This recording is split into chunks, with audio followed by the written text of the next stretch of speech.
situation like we had all those barrels and all those jennies that were found around the map, ones that have really long lifetimes, that were all damaged, badly damaged, etc.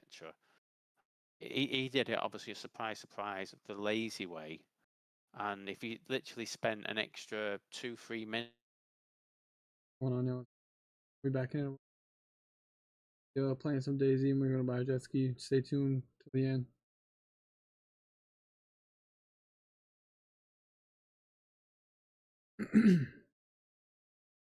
I'm just hoping they turn around and say they're doing a wipe on that server again, just so we can forget having to wait for people to turn up at the base. Because Lily Kate said to me a few days ago. Not worried.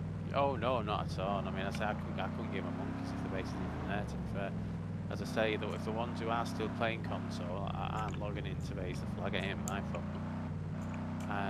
But Lily Kate was saying she was trying to get a friend onto the server who likes raiding to see if at least we could give us some funds during future purges. But I said to her, it's like the server won't be there in a couple of weeks.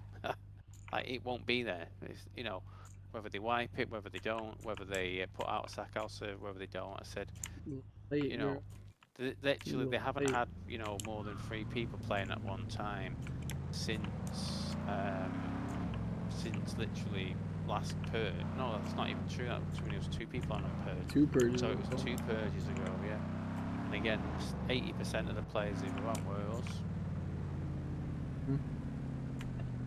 I mean, we did kill each other as much as we could, we certainly did. And as I say, you know, every week that goes by where I haven't brought one of Wish's legs, it's been added to the list. You know what I mean? I'm gonna have to blow him up several times once he eventually joins us.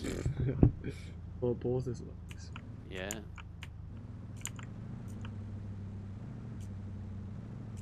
We played a Rocket League tournament before this, so that's why he was like, "All right, I'm gonna play an hour." And then we ended up playing like a whole tournament. Pretty fun. We made it to the finals. Literally, so it's like, how many games we played? I don't know, we played a fuck ton of games. It's like 6 or 7. And then you make it to the semifinals, and you gotta beat them 2 or 3 times. We beat them in the semifinals. Both games, and then we go to the finals, and these dudes were just cracked. We were so close. Both games. Yeah. Fucked.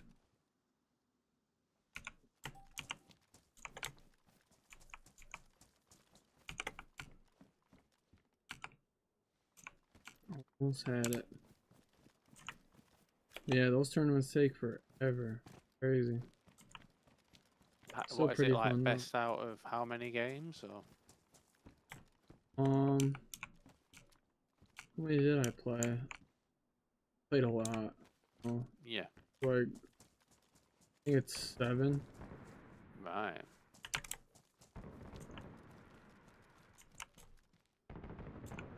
What's that?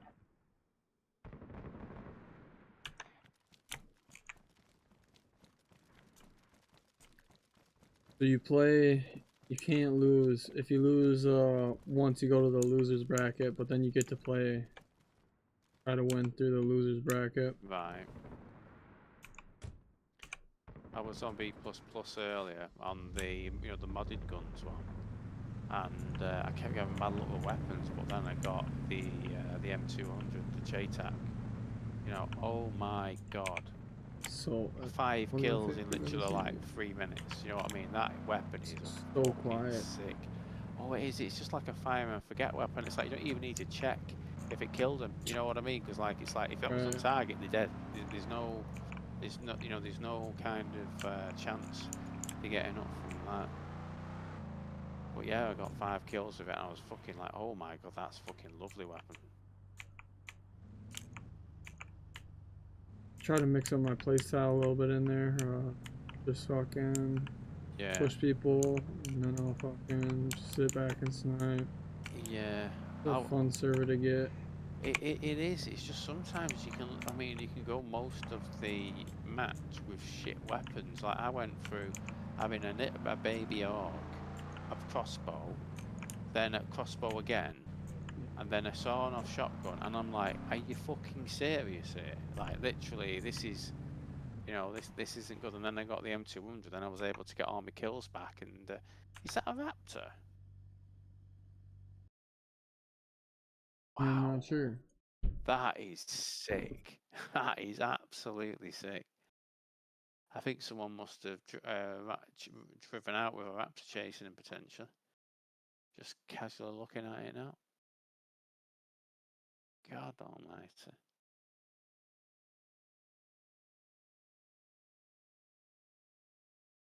Yeah, it's 100% a Raptor. It's just on that noise it makes with that nose thing. Cool. Oh, it's aggro to me, yeah. Oh.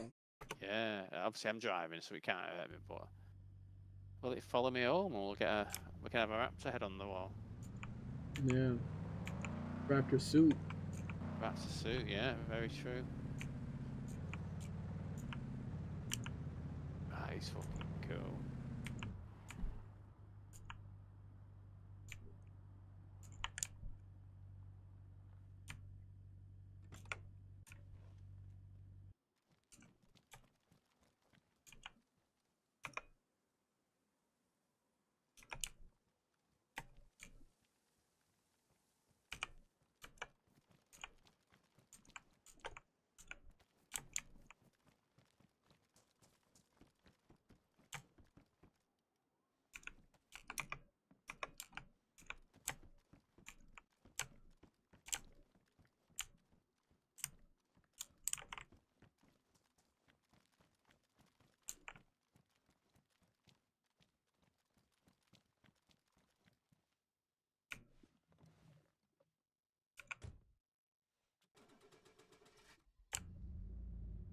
So what do you think the outcome of the Pereira and Roundtree fight will be?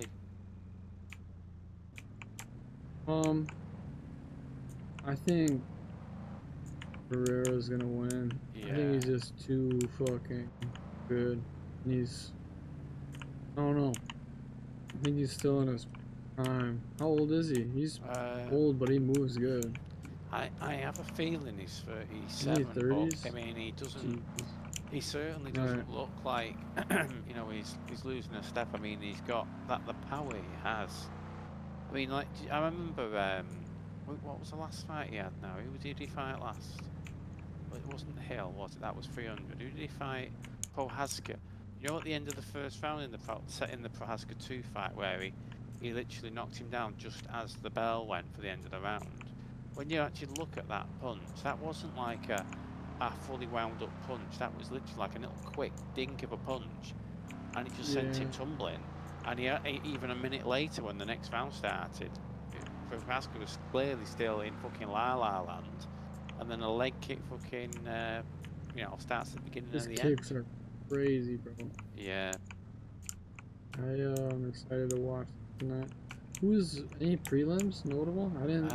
To be honest, these are very. This is what I've kind of not been enjoying. Do you remember sometimes there's like 3 or 4 fights you want to look forward to? And then you don't watch. I'll look at the card again just in case I'm forgetting any of them. But I think Aldo's fighting, which I'll always watch Jose Aldo because he's a fucking legend. Yeah. But I'm no interest in the 2 women's MMA fights because, as I say, that what's she called? That new fighter they brought in, who's the Olympian. She's thicker at 135 than most of the men's 135 division are. I find it she's either a fucking freak of nature, man, or she's on the yeah. I mean, like literally at the presser, she was fucking enormous. Like she was dwarfing all of the the 135 men's fighters who obviously were there, etc. That should not be the case, man. Let's have a look now and remind myself who's on the card.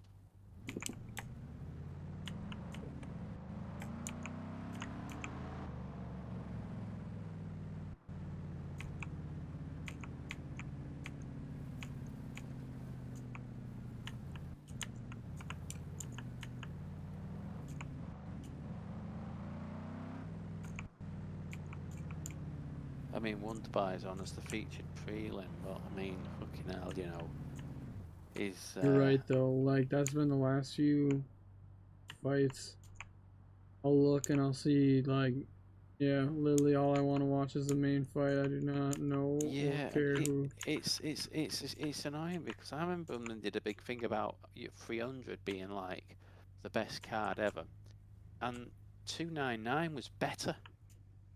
And you sat there thinking, wait a minute here, are they going to push some of these 299 fights back to 300 here, or because 299 like had like I think about 4 main card fights I wanted to watch and a few of them on the prelims, and like 300 came out, and I'm like literally like I probably only watched 10 minutes of the fucking highlights because obviously Pereira doesn't mess around in his fights, so his fights usually last less than a round. And as I say, it's really, and obviously the Gaethje Holloway fight at 300 was incredible. Yeah, But, I was just about to say I love Max Holloway yeah, I mean, undercards. I used to watch his fights, and I have to say I don't know, I wasn't really a fan. And when I saw the first two Volkanovski fights, and I'm like, fucking hell, you know, like sometimes someone's the best in the world, and then someone comes along who he was never going to beat. Volkanovski was that guy, wasn't it? And he's already fought him 3 times because UFC makes so many rematches immediately, which fucking ruins it in Yeah, future if you know the fighter drastically improves. Um, but yeah, like when I started then to watch Holloway, you know when he fought Cater, and like literally he hit him with like what was it like? Was it 600 fucking significant strikes or something like that? And he was like, you know, obviously taking the piss and like, no, not even looking when he was dodging his shots, etc. I sat there and I was like, fucking hell, that guy is sure of himself. Do you know what I mean? He knows what he's. But yeah, I've always looked at Holloway as like one of the most pillow-fisted fighters out there. He beats people by accumulation of punches, not by the actual power he doesn't possess. And it just made me laugh, you know, saying that and watching him, you know, beat fucking Cater or Ortega to a poor old Korean zombie. You should never have been in that fucking fight against him. And then obviously he goes against Gaethje and he knocks Gaethje out. Of all scenarios, I wouldn't have foreseen in that fight is Max knocking him out by fucking knockout. That uh, that was the least likely fucking scenario for me, and he made it happen. So yeah, I mean, it certainly made me a fan that time. But I think because I know he's still young, but obviously he's been in so many wars and he's been in so many 25 rounders because he doesn't normally finish people, does he? You know, it's normally like decisions. I don't know how yeah. much he's got left in the tank, but I've got to be honest. I think Taporia starches him early, just like Volkanovski, and obviously I would. The only time I've ever bet, no, not bet against, but thought Volkanovski wouldn't win, wasn't actually the Makachev fights. I thought he'd give a good account of himself in them. It was the Topuria fight because having watched Topuria, I remember watching Topuria in his UFC debut, which was in the UK, and he was fighting a guy called Jay Herbert, who's like a fucking, you know, not a ranked fighter, right? And Jai Herbert gets some, you know, good work on him at first. He wobbles, you know, to Poirier like the first minute and all this. And then it's a Poirier just like literally flicks a switch and is like that, I'm ending this fight. And then he hits him with a shot and the guy just goes down like a sack of fucking potatoes. And it was like, fucking hell, that guy's got some power. You know, that was a fucking, you know, that was a knockout. Like, no one's hitting the ground there without being unconscious. Um, and I've enjoyed watching Topuria fight since then because obviously, you know, there's a lot of opponents who talk shit, but they all go to sleep. And it made me laugh. Did you see when the pre-fight conferences for him versus Volk, where Volk turned up dressed as like an older man and all that was fucking funny. But Yeah, fucking hell, I felt bad folks. for Volk because Volk, you know, up I until know those 3 losses, if he'd stayed at featherweight, he'd only have per one loss pound. on his record. And But I still don't think you think like tarnished record a little bit or like I, I think he's fucking still yeah. I wouldn't say I wouldn't say it's tarnished his record because I think it takes balls to go up a division when you are a very Oh small yeah, for man, and especially when you're going up probably against one of the most not good at everything but great at everything fighters that's ever been in the UFC in fucking Makachev. I mean, fucking hell, that guy. I mean, I don't think there's anything he's just good at. I think he's excellent at everything, and I think he can everything. win in whatever way he wants, whatever way he feels. He's one of those fighters who doesn't have to really He's make a funny game as plan against your fuck. opposition. Yeah, he can literally decide, right, how am I going to beat Poirier today? I'm going to beat Poirier by this manner, or I'm going to beat whoever. Same Yeah, fucking yeah, he is. But all those fucking Khabib was like that too, you know. yeah, Khabib was fucking dominant. I've never seen someone dominate Amazing. fights, start to finish like he did. I mean, and I'm not just talking about I mean, don't get me wrong, right? I get having read at like Habib's record that like when he was 15-0, he fought someone who was fighting in their first MMA fight. You know what I mean? That's stat padding. That is 100%. Yeah. Who is what who would sanction off on that fight? But in terms of the fights he did when he was in the UFC, he dominated everybody by one person who was on steroids, which is that fucking, I can't remember his name now, the other grappler, but he still won it, etc. And it's a shame really, because obviously if his dad was still obviously alive, he'd still be fighting, and I have no doubt. And I think he's obviously Makachev wouldn't be fighting him because they're basically brothers, aren't they? You know what I mean? So Wouldn't that be a crazy ass fight though? I was that thinking would about be that. fucking honestly, Amazing. I yeah, would probably try to go to that if I could. yeah. That'd be one where I'd sit there going like, honestly, I am not sure who wins that. I've never ever went against Habib when Habib's fighting. Like when I spoke to so many friends who were adamant, absolutely adamant, that Gaethje was going to have the fucking answer for him with his wrestling, and I was saying to him like, I've never seen Gaethje wrestle. I keep hearing him talk about it and him being this and that. I've never actually seen him grapple, and I was saying to him like, that's one of two reasons. Either he's not actually as good as he makes out, or he's that good at it, not a single one of his opponents want to even test him on it. But obviously, I mean, of all the fights Habib had, I don't think he took the back of anyone as easily as he did Gaethje. I couldn't believe how easily he transitioned to it. Gaethje just didn't even attempt to Oh, defend it. Didn't even look like I he was knew what to do on the surprised. ground. I was surprised because of all the talking Gaethje did about his Gaethje, wrestling. He had yeah. Yep, fucking yep. nothing for him. And I'm not saying at all that even if he was as good a wrestler as anybody would have had anything against Habib, but it was embarrassing for a fighter of his caliber and such an exciting fighter to basically just go, oh yeah, right, okay, I'm on the ground, okay, might as well give up now, we've got me.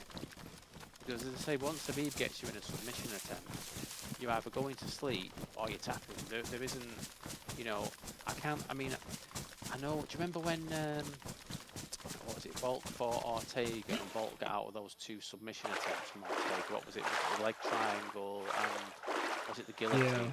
And Where I you was could sat see his there face thinking all like, fucking yeah, red. I I was don't sat there know, thinking dude. like, there's no fucking way here he's getting out of that. He's going ready to go to sleep and he got out and I'm like, then he goes into the fucking leg triangle. I'm like, fuck it, it's over, Not man. again. And Yeah. he gets out of it. Like Bam. with Habib, I never had that kind of feeling like he either puts you to sleep or he'll make you tap. But yeah, I think that would be, honestly, I think that would probably be one of the best fight they could ever make, to be fair, across any weight class. But yeah, I feel sorry for Poirier though, 'cause I really like Poirier as a fighter. I think he is such a fucking, Mm. he's got the dog in him, hasn't he? That guy, he puts on incredible fights, and even if he's been beaten up, he's still got the ability to turn people's lights off and beat them. But fucking hell, no one's got a chance against. It's like when they talk about, like, oh, Gaethje wanted the shot against Makachev. It's like, there's absolutely no point Gaethje fighting Makachev because it will be just as easy for Makachev as it was for Habib. You can't go in against that unless you've got very good takedown defense and wrestling. And I mean, Poirier arguably give Makhachev his hardest fight more than Bolt won, and he obviously managed, you know, to get to the end, didn't he? But he still, it was, you know, it was still a domination. It was still an absolute domination. It was just he managed to last, you know, until the end, which is, you know, fair play to Poirier. But it's really annoyed me these last few years that there's been so many back-to-back rematches and then a third one, because you can't possibly match Hulk and Holloway back, you know, against each other. You can't. They've already fought 3 times. Like, you know, when Pantoja became the champ at what weight is it now? Is it flyweight? 125 flyweight, isn't it? Like, he'd already beat what's he called? Assassin Babe, whatever he's called, Moreno. He'd already beat him twice, and obviously then beat him 3rd time. And he'd already beat the other lad who was kind of like the next in line. He'd already beat him twice. So when they were doing like a fight between Moreno and the other contender, for like the person next in line, Pantoja's there in the fucking crowd, making a 5-0 sign in his hands because he's beat Moreno 3 times. He's built the other one twice. So, you know what I mean? They can't make those fights. It doesn't matter. It doesn't matter what Moreno or the other one do in the future. They're never ever going to get another opportunity because it's been one-sided domination every fucking time.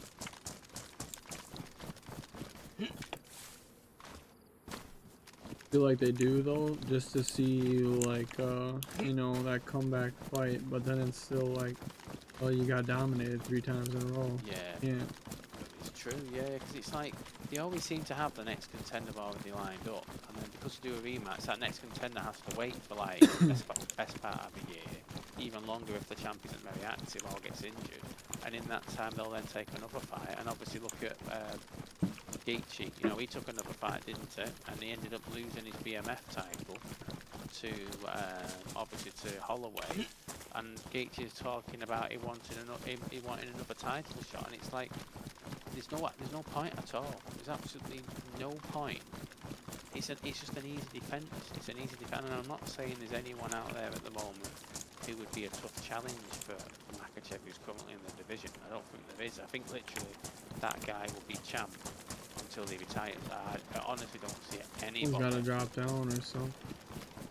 Well, it's the thing, isn't it? There's a few, because I thought, you know, I've honestly thought, I'm not a fan of Covington the person and the act he puts on, but I think he's a very, very good fighter, and I think considering he says he's like walkabout weight is like in the high 170s, you know, low 180s.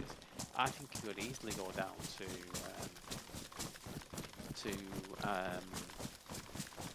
what's lightweight, and then obviously he's already had 3 title chances and lost them all, so I wouldn't say he'd deserve it now anymore.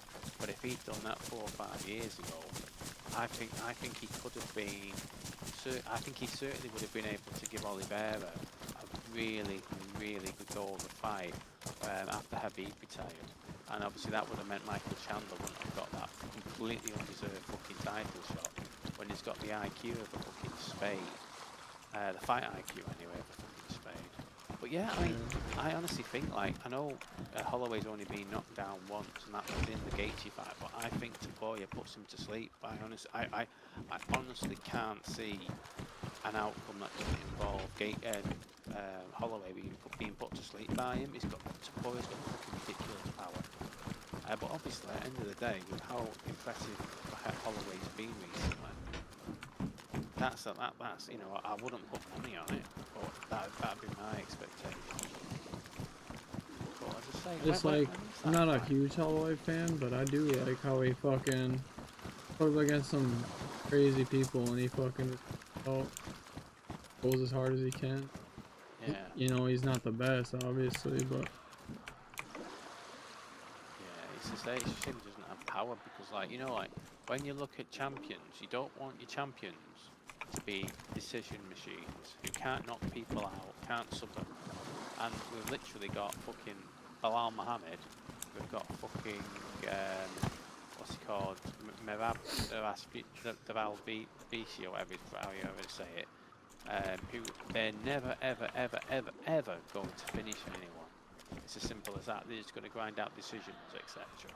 And it's just another division then that I've got no interest in watching, because even if they come up against someone who's an entertaining fighter, they're just going to sit and lay and pray on them for the next, for the 25 minutes and then get a decision victory. And that's why I really enjoyed watching that Benoit Saint Denis get absolutely bludgeoned to death in that fight against Moicano. Was it last week or the week before? Because that's an example of laying an opponent for 4 minutes 45 and beating him to a bloody pulp. Whereas Merab sits on him and that's it. He's just going to sit on him now for the next 5 minutes, and then he's going to do the same thing the 5 minutes after and the round after. It's mind-numbingly boring, and don't get me wrong, I do, as much as I don't like Dana White, I really do agree with the kind of, they should not be giving title shots to people who are just decision machines, and more to the point, they shouldn't be renewing the contract. End of the day, if Merab was a free agent right now, before that fight, or if Bilal Muhammad was a free agent, there's not a single person who would go and buy a pay-per-view or would go to an arena to specifically watch that person fight. There isn't, other than like family members and friends, and even they'd be bored to fucking tears watching it. So I really think they should just go down the route. Because I remember, what's that female fighter, Chukagian or something like that? I think she's changed her name now. They let her go because she was just a lay and pray, decision machine. They let her go, and I was sat there thinking, well, they need to do things like that more often. Because she's beating loads of up and coming, prospects, and they've got no answer to her wrestling, which is boring. And then after about 6 months, he brought her back for a fight, and she won that fight, and knocked off another fucking contender. I think they just. I know, obviously, MMA isn't just striking or kickboxing or submissions and all that shit, but I've got no interest in watching the welterweight or the who's the other one? Even Duplessis.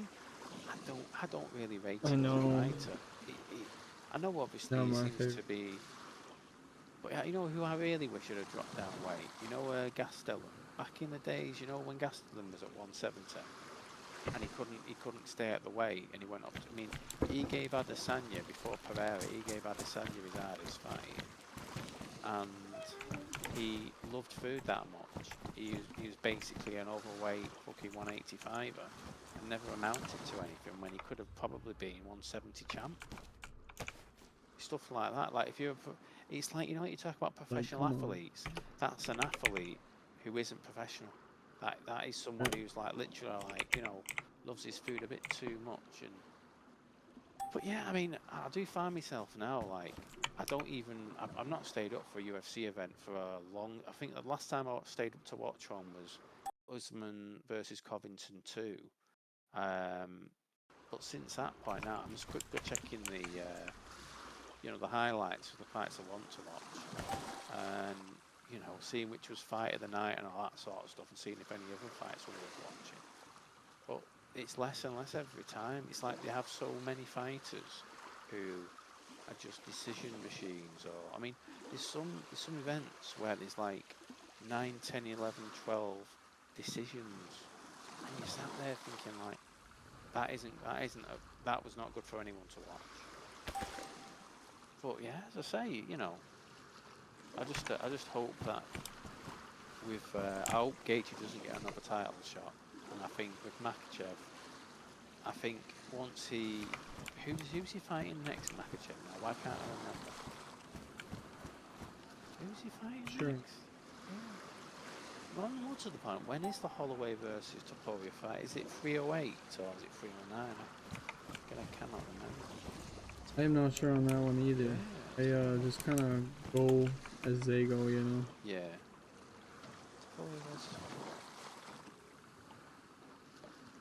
Yeah, it's at 308, so that's the one later this month, because they've got two pay-per-views this month. It's on the 26th of October.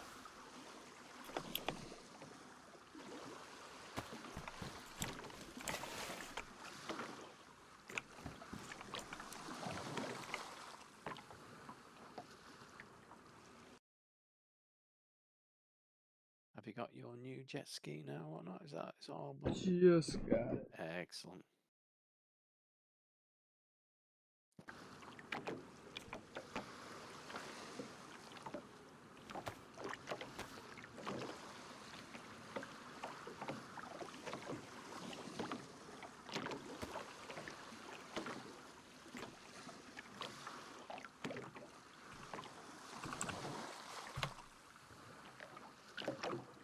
So I just feel that in some cases, because they didn't want to strip certain champions, and I've done interim champions or other things, they've literally made such a backlog in some of the divisions that there are divisions which aren't currently, owned by exciting champions. Like for instance, like John Jones, for instance. He's been inactive long enough now. He should have been stripped to the title, injury or no injury. He's not been able to fight, and when he was able to fight, as I say, it keeps getting pushed back and pushed back. Like Aspinall, how the fuck does an interim champion have to defend their interim championship without being able to unify it? That should not be. That should never happen. But obviously, because it's John Jones, John Jones could say today, "I'm not fighting Steve Payne until the end of next year," and he'd still be champion all the entirety of next year, and he'd still be number one in the rankings. He'd still be number one in the Well, it's not number one in PvP, is it? But I think he's number 2 at the moment. And Aspinall will just either have to sit out and wait, or he would have to defend his interim again. It's shit like that. Like what we talk like WWE, and obviously how it's fake and it's entertainment.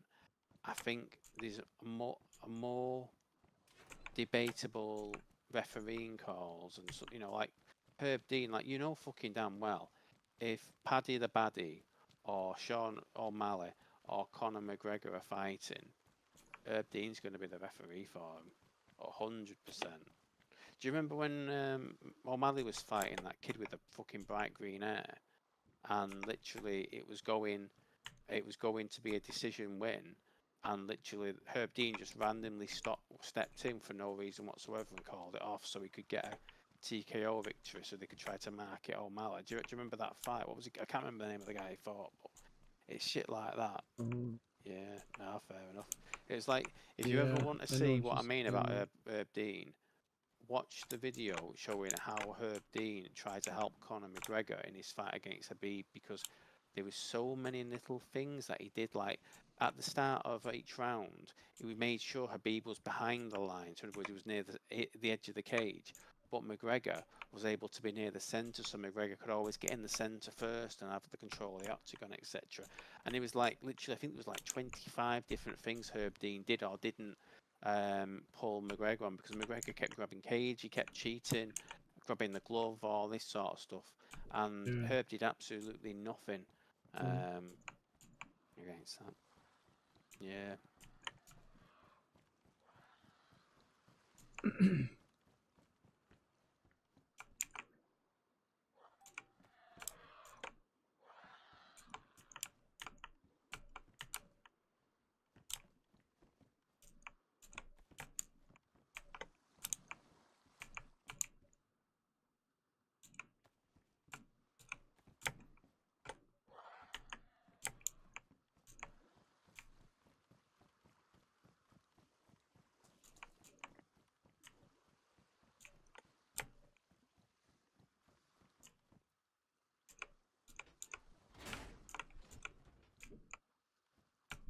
Makes me want to play UFC. You know what? Again, it's like fighting games. I've never ever been my thing. I mean, I don't know really why I got into UFC. I think I got into UFC the year before COVID. I don't know really. I think it really. I've literally. The bodies? No, I it think was bodies just is right. But yeah, no. I mean, I used to be mad on football. Soccer, whatever you want to call it. But I fell out of interest in that in about 2016. And then I didn't really have like a sport that I actually watched. And then I don't know what it was. I think it was just like I was on YouTube and a UFC fight came up that was like supposed to be fight of the year. And I watched that and I was like, oh, that was interesting. And I watched a bit more. And then I started to watch like some of John Jones' old fights when he was, he became champion. And like watching, you know, like where he was fighting against, what's that fucking Brazilian called, who he basically did a standing guillotine choke on, and left him like a crumpled mess on the floor. I watched that and then I was like, fucking hell, is he still fighting? And he was. And then I started to watch the events. But yeah, I'd probably say Poirier is my favourite fighter. Yeah, I'd say Poirier. I think he's got the fucking dog in him, that guy. Fucking hell. Who'd be your favourite? Always liked Nate Diaz. Nate Yeah. Diaz was, but he kind of, I don't know, when he did the boxing stuff. Oh, I it don't won't be the remember who his first or last fight. last one to take a dive for a big paycheck. You know what I mean? Do you remember like Tyron Woodley? Fucking hell. You know, like he was a really dominant champion for a few fights. I'm gonna say a few fights. You know, basically the two fucking Wonderboy fights and the one he got the title in the one before that. I can't remember who it was against.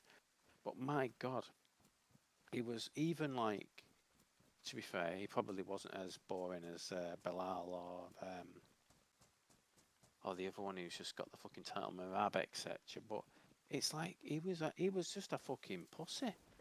Didn't want to fight people. He just stand there, faint, faint, faint, but not actually throw anything. And I'm sat there thinking like this guy's putting me to sleep.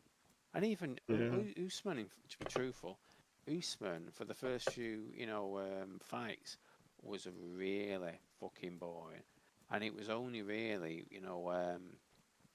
with like the Masvidal knockouts and obviously Covington one fight where it started to become like, wait a minute, he's actually become a bit more entertaining now.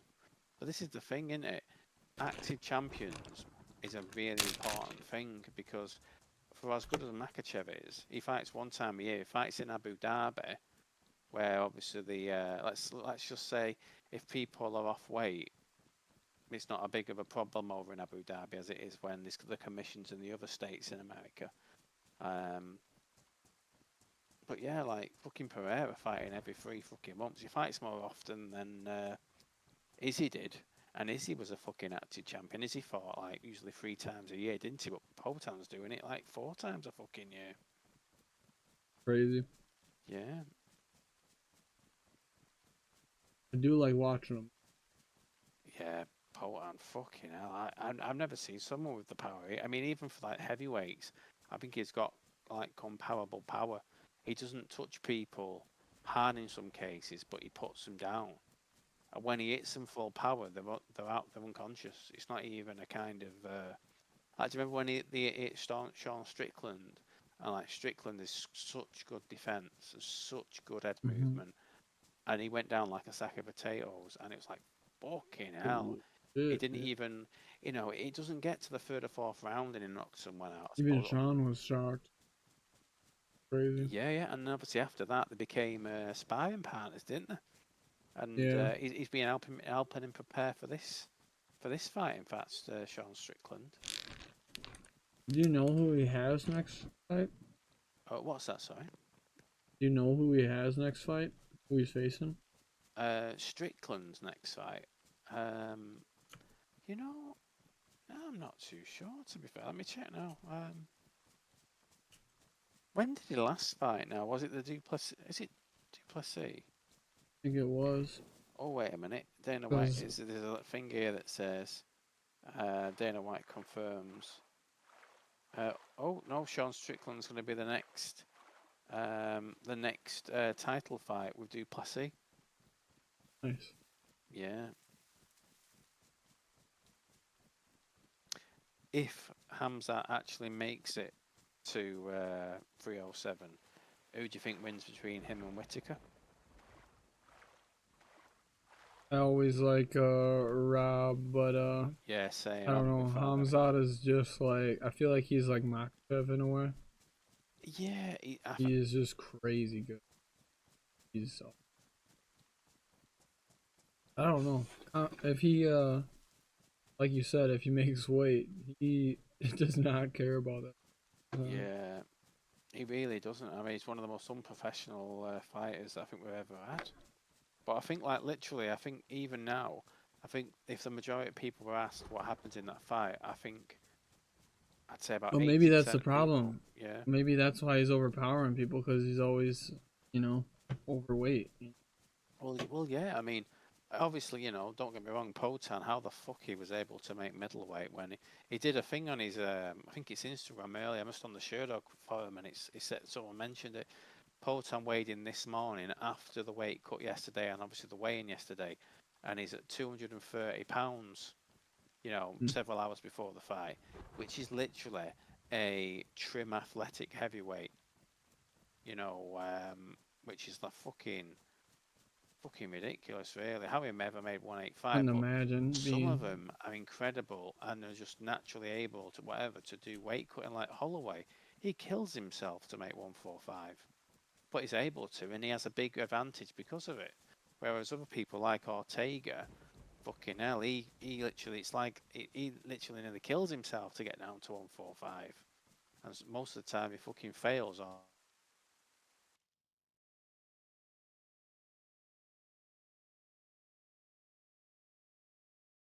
when I watched the Hamzat versus Burns, I was sat there thinking Hamzat is not as good as he made out, because Burns, whilst a very good fighter, he's not the top caliber. You know what I mean? He's not a actual top three fighter, whatnot.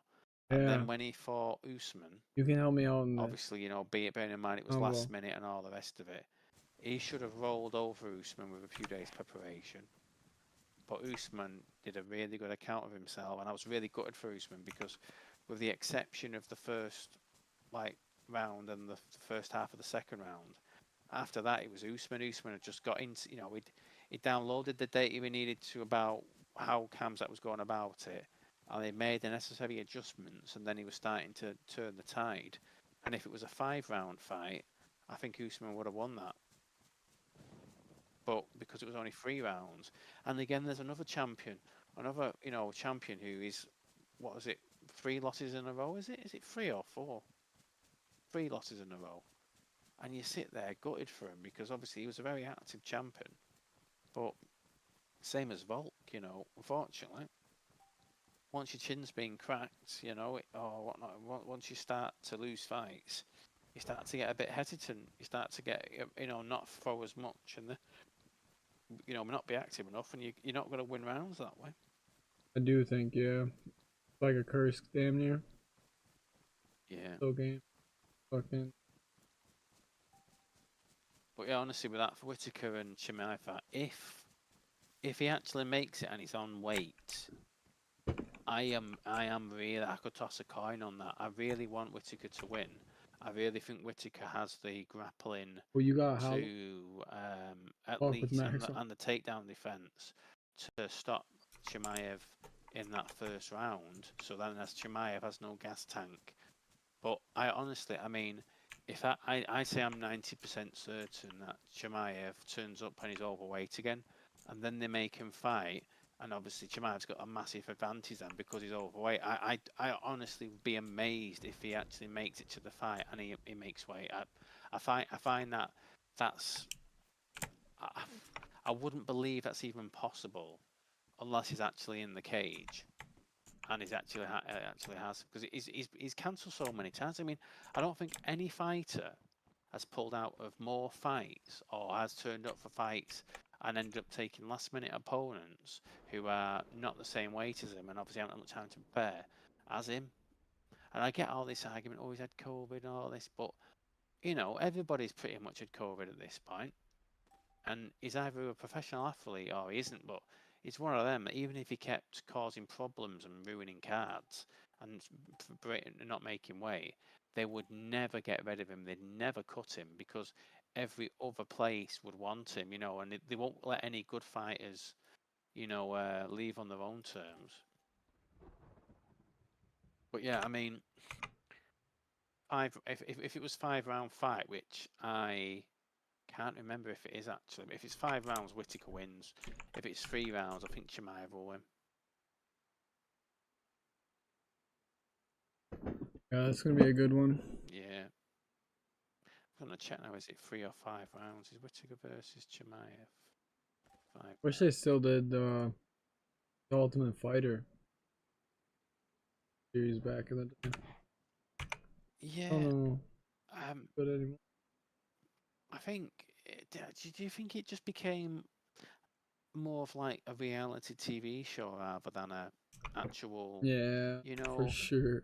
And don't get me wrong, I get that was part of like the allure of it. You know what I mean? Like you'd watch these guys fight to get contracts and all that, but yeah, I don't know. I just think it's an easy way for them to get regional fighters to bump up the numbers and be cans so the can crushers fighters they want to build up like your Paddy the Baddy or your Sean O'Malley's and all that sort of stuff.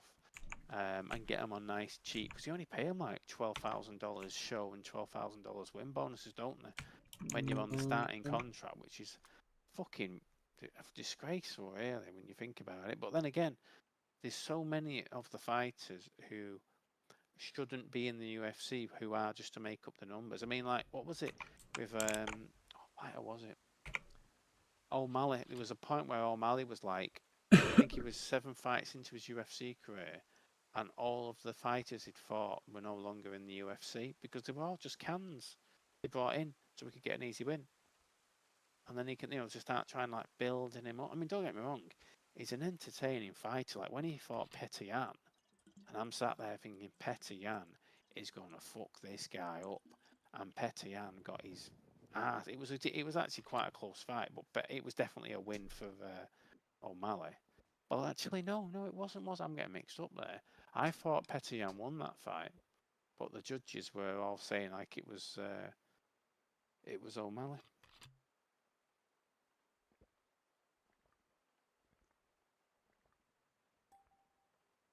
Have you ever seen the video on Robert Whittaker's Instagram where his wife finds a fucking big spider in the house, and he's fucking like screaming because he's that fucking scared of it? Have you seen the video of that? It's fucking funny. Oh my god, yeah, search Robert Whittaker spider when you get a chance. It's a fucking funny video.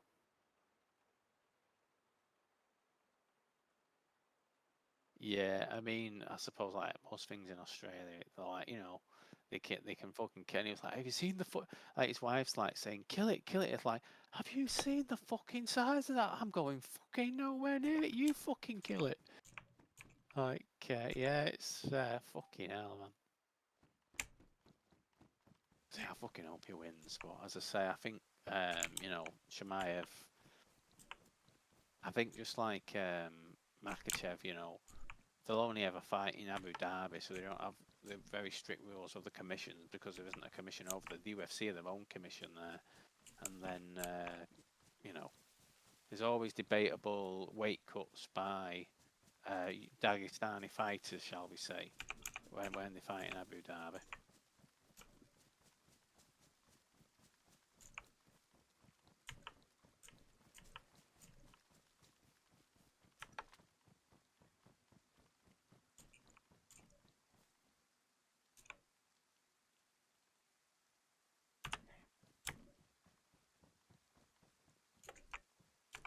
On my bowl. Nice.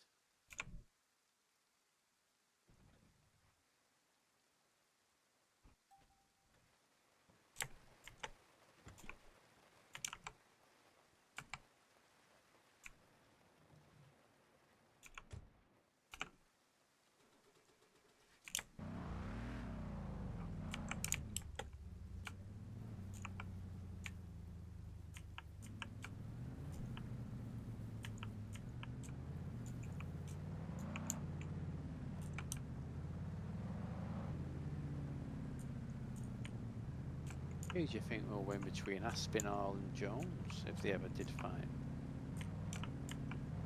Jones. Yeah, I just feel like Jones is so crazy. He's one of the most effective, like dirty fighters. You know what I mean? He'll go for your fucking knees. He'll go for, he'll do. He knows every little trick. Like when he ruined both of Thiago Santos' knees in one maneuver, or when he grabbed that guy by the arm and basically pulled his arm out of his fucking socket. Like that. He's the fucking master of it. He's a proper fucking fighter. And I think that Aspinall would get injured fighting very quickly because everyone gets injured fighting John Jones. And I don't just mean the eye pokes. Yeah, I know Aspinall's talking, but Aspinall's just a flavour of the month at the moment. Like Pavlovich was before him, and then Derek Lewis was before him, and then whoever was before them. And as I say, I know that John Jones obviously has only fought once at heavyweight, but if you've seen John Jones right now, he's Huge.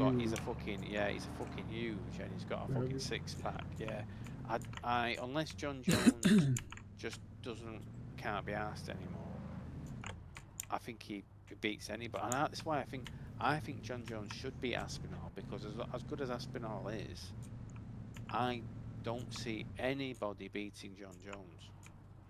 I don't see anybody beating. The only thing that'll beat John Jones is Father Time, and I think John Jones will, you know, he'll retire before he gets to a stage where he's actually beatable. So I think he could Right. beat Stipe, turn around and beat fucking Aspinall 3 months later, and then retire. And he's already the best of all time anyway. But let's be frank. There's a few fighters who are the best of all time in their division. He's the best light heavyweight of all time. He's the best overall of all time. If he beats the heavyweight goal and then beats the next heavyweight contender, whatnot, fair play to him. But he doesn't need to though. He's made a shitload of money, hasn't he? He doesn't Yeah. need to. But yeah, but John Jones, watching his fights, man. I mean, with the exception of the Reyes fight, it's incredible how much damage he does to opponents, not through punches or kicks, but through twisting their arms or whatnot, or pulling their arms, etc. All these little things that other fighters don't even think of, he has in his arsenal. Yeah. Oh, it was Fucking Texera, Glover Texera. He dangerous. did that arm twist on and basically pulled him out of the socket. He's just clever, effective.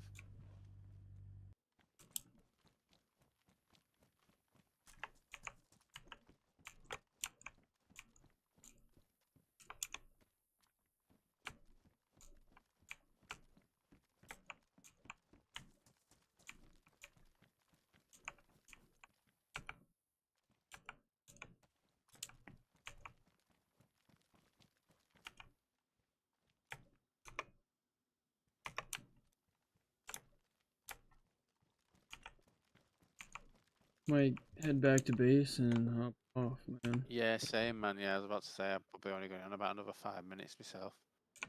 Crap. I got an early morning shift again tomorrow. Are you working? Yeah. I basically have to do 7 a.m. to 10 a.m. on a Saturday and Sunday morning, and then I do maybe 2 to 3 hours on the Sunday afternoon just doing all the admin for the 2 clinics that I cover at weekends. But yeah, as I say, it's easy money. Don't get me wrong. It's just it does kind of it kind of makes it weird for me because like the weekends, like the time where I literally won't be doing anything because I'll literally get up early, do the shift, go to bed afterwards, and then the same thing the next day. It's kind of weird in a way, but you just get used to making your social plans in the week in the evening instead of the weekend. You know what I mean? Seeing your friends or Yeah. family, etc.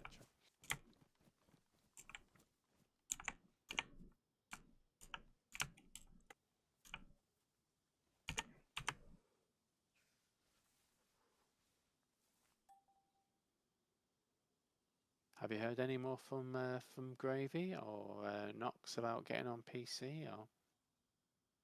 Mm-mm. Nothing. Nah, fair enough. I'm gonna hold Gravy to it. She said next time I Yeah, talk to her, try it out. yeah, by all means. And I She's think ducking, but yeah, yeah, keep receipts.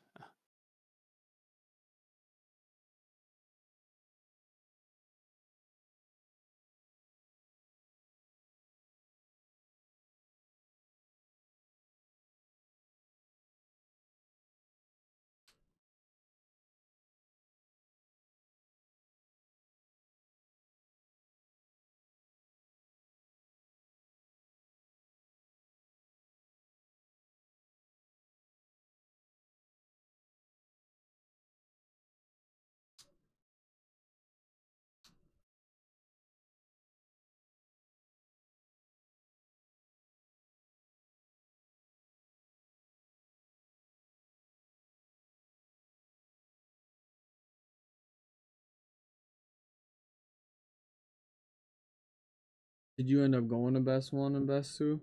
I logged outside there earlier. Oh, When I logged back in, um, the vehicle that was there before, the one that was locked but was not camo netted, that was there. And there was also another vehicle that was, I didn't check if it was locked, but it wasn't camo netted anyway. That was on the other side of the road next to it that wasn't there before.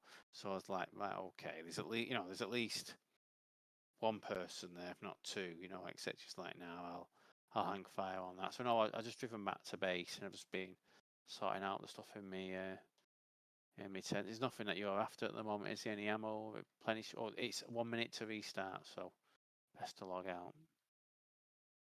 No worries. the PC part. A PC parts, yeah. Again, I still Or not it's found any like of the fans. Yeah, like the power pack. Sorry, not the power pack. The power supply and the battery for it, or whatever it is, and the fans. I've just not. I've got two of the fan assembly kits, but you've already got. You've already got I one. got those Yeah. parts. I gotta get Yeah. the. Yeah. So I just don't think. I just again like. I know the argument of once it becomes purged, potentially we can raid and take generator out of someone's base, but they can just There's raid us and one. take it back, can't they? So There's one going for 5 mil right now. 5 mil. I could have bought it. Right. Do you want me to send you the money in the morning then? No, I mean I don't think it's worth it to get it this. Do Yeah. we need it this swipe? You think? All we Um. need for the PC is mining farm base and Yeah, mining I see what farm you mean. kit. We do need more items, don't we? To actually, I think my argument would be if we can get one this way with money that we'll lose anyway, at least we'll know how much money we make through the mining kit. But at the same time, if we've not got all the pieces to actually do it, all we're doing is spending all our money to get one more piece. It's just a thing that I don't want us to go to a lot of trouble next wipe. Even if we do find a generator, to find, wait a minute, the Bitcoin mining only gives us that amount. That's not worth it. You know what I mean? Or that's not very. Right. But then again, without having I think I saw. paychecks, it's going to be Yeah. income in it. So, from that argument of, regardless how shit it is free money, and it's more money than we're going to make playing the game for the first 3-4 weeks of the wipe. So in that case, it'd be hopefully, hopefully good. And mining for Bitcoin kind of ruins the game because you're just literally doing that pretty much all the time. Yeah. Going to get gas, going even at AFK, gas in 15 minutes. No, it's nice, but it gets. Yeah. I'm just sat here now wondering because, I mean, for me, yeah, and I'm just going to double check this now.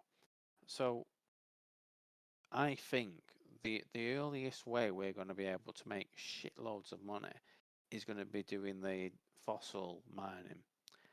We find two pickaxes or a pickaxe and a sledge, and then one of us can literally, either swim over or um or what's the word for it, or drive over, and then gets as much as they can, take it back. And I think with two pickaxes or a pickaxe and a sledgehammer, we're going to come back with, several 100,000 that could then either buy us one of the faster cars so we can get to cots and airdrops quicker, or is most of the money towards getting a jet ski.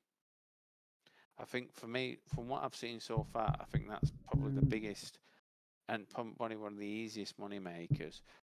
We'll just need to have someone with a gun with a good few mags to deal with those dinosaurs. But admittedly, there was only like, I want to say 5 of those dinosaurs in there that were hostile, and one of them got trapped in the walls anyway, didn't it? So it was only like 4 we had to kill. And yeah, it'd be a bit dicey if only one of us is there. But at the same time, considering we might have to swim there if we've not got a vehicle yet, I think it's easier for one of us to swim over and deal with that shit. Because I mean, from the island south of us over to the island that the mine's on, it looks to me to be about, I'd say about a third of a kilometre. So, you know, it'll still take several minutes, but it's not going to be like you're going to be yellow elf by the time you get over there. But we've got to hope that one, I'm not working too much that week, and two, that obviously, you know, obviously Onyx is on as well, and hopefully we can get some of the others on just to help with it, because I think we've worked well this wipe so far, haven't we? But I think the more of us we have, the easier it's going to be to get that first vehicle, and then first jet ski, and then first, you know, good car, you know, modded car. And at that point, then we're pretty much set, aren't we? We've got the stuff we need then. Because it's going to take a long time to save up to get one of those fast boats. But end of the day, I think with the fossil mining, I think we might be able to do that a bit quicker than we think. But anyway, I'm going to go and get to bed because obviously I've got to be up early. So you have a good evening, and I'll speak to you if not tomorrow in the week. All right, brother. I'll see you later. GG's. In a bit. GG's.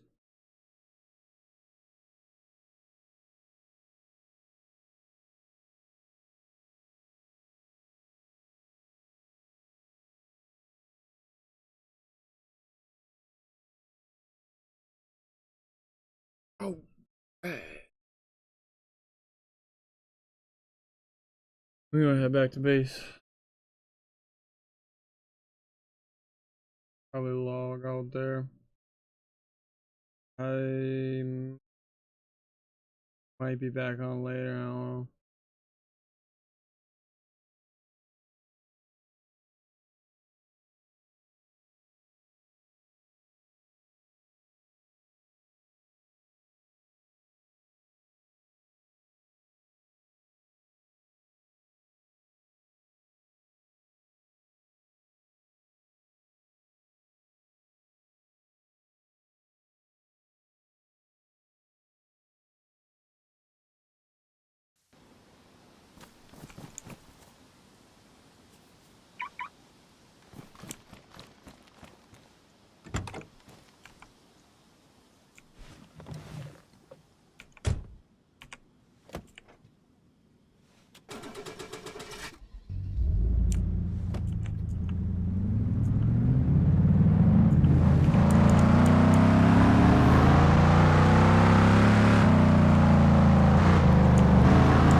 No.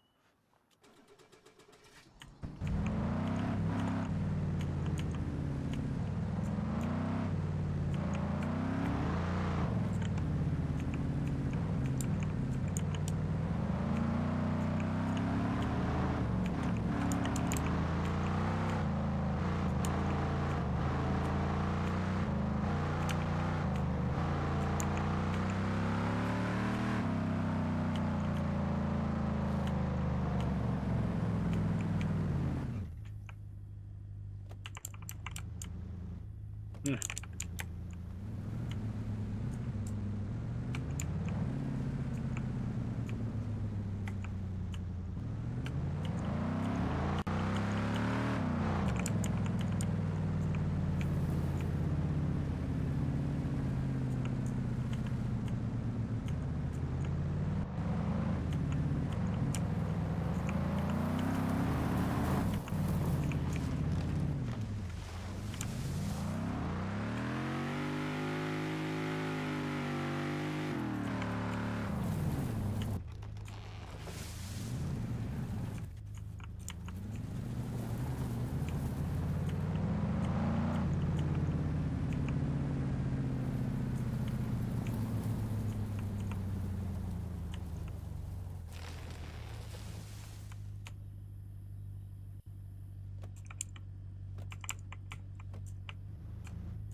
Right up.